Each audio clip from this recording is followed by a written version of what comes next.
Hey guys, my name is Ginger Lemaster, and today I'm going to be discussing the most important thing that I learned in our mini-master class on British literature.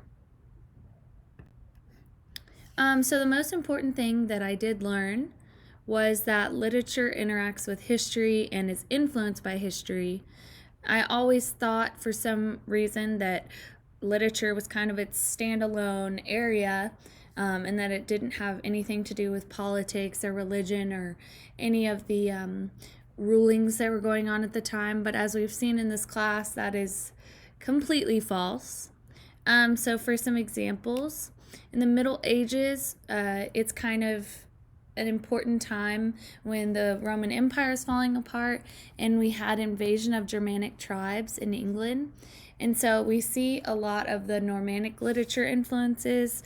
In Beowulf, we have their types of themes with heroes and some of their religious themes that come into it. And also the language in general in the Middle Ages looks a lot more like their language than our modern English. The 16th century, literacy increased due to the movable type. Most of it was still religious in nature, because this is what the people were mainly concerned with at that time was religion. So that's not a coincidence.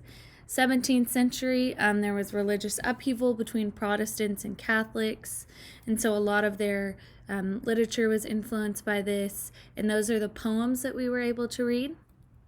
18th century, empiricism gains attention. So, we see a lot of the empirical elements show up in writing. Women also gained attention. There was more rights for them, and therefore we see more women writers in this time period, which is awesome.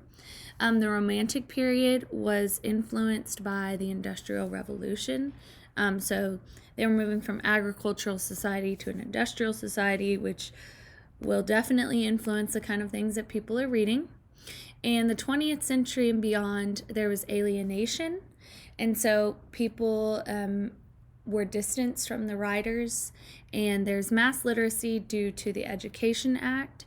And so you're seeing more of entertainment, such as novels and prose, rather than just purely religious writings and informational writings than so before.